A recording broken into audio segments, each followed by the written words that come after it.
Tutorial 6. Quilting the cups with perimeter bones. I continue sewing on our bones. The center went somewhat bubbly after I eased in some additional fullness. I need to remove this bubble with the help of a dart. I make this dart intuitively. It's just a matter of experience. It is almost impossible to calculate it because all depends on the amount of fullness underneath the bone. I spread it all out properly and stitch over the extra fabric.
So now I've got a horizontal dart under the bust. You can apply this ease-in trick on the central part of the rounded bone regardless of the type of neckline cut. It can be a straight neckline, a bowed neckline, or any kind of a low neckline. It makes absolutely no difference. You will simply need to account for the difference between the central lining piece and the central facing piece of the corset as you continue working. But we will talk about this a little later.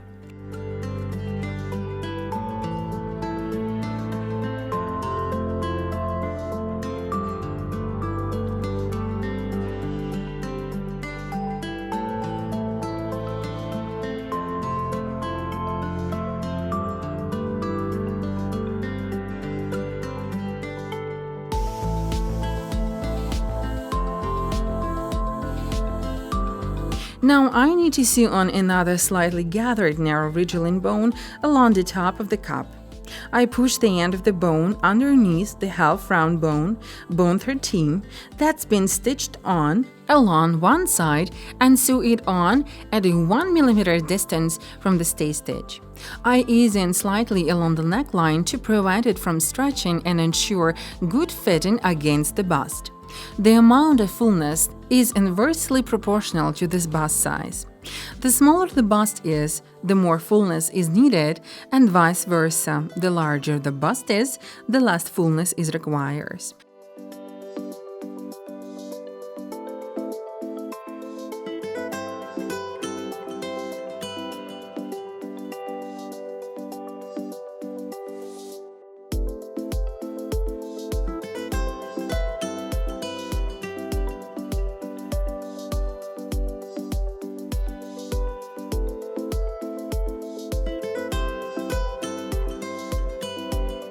I reach the middle of the neckline and continue stitching through the bone along the whole central piece down to the very bottom, following line 7.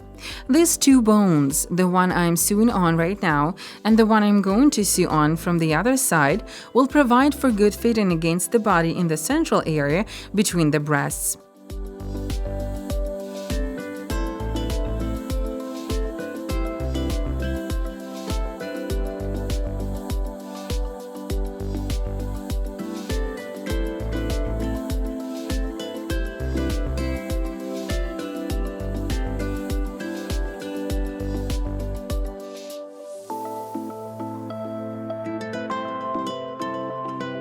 I trim the bone at a 1-2 mm distance from the stay stitch and tape over its edge with some masking tape.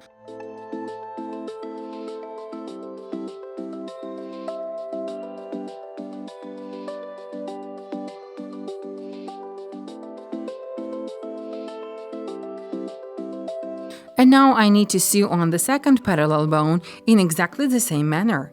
I try my best to preserve the shape of the corner in the middle of the neckline cut. The intersection of the stay stitches serves me as a guideline.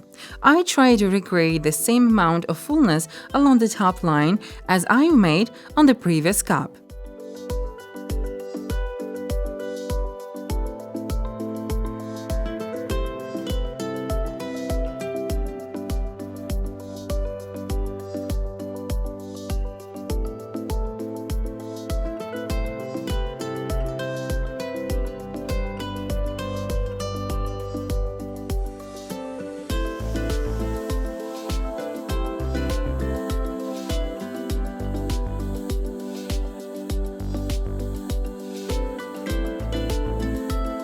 Then I trim the bone and push its end underneath the half-round bone that is stitched on from one side, bone 10.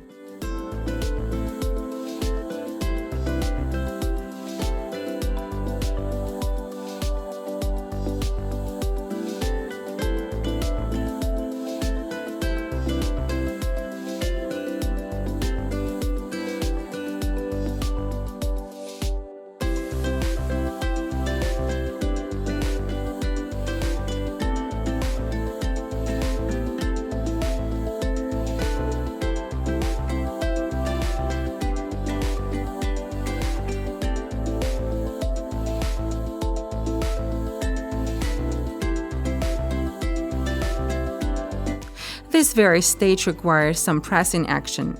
We need some serious pressing to help the cup acquire its proper shape.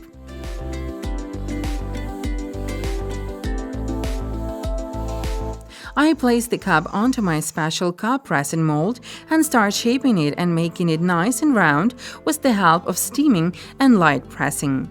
I spread it carefully and stretch it when needed. If I feel that there is some space between the cup and the pressing mold, I try to minimize this space by pressing the cup down onto the mold. The shape of the cup should be practically the same as the shape of the pressing mold. I let the cup cool down from time to time without taking it off the mold. The press iron truly works wonders, and our cup has a lovely rounded shape now. You can start sewing on inner bones only after the beautiful shape of the cup has been fully formed. In this case, there won't be any risk of deforming the cup, and you will be sure that the bones lie in the right direction, additionally securing its shape. During the pressing process, you can cool down the cup by dabbing it lightly with a small cushion. The cushion will absorb any extra moisture and enhance the pressing effect. I recommend pressing the area underneath the cup as well.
After all this pressing, the cup is fully prepared for our further work on it.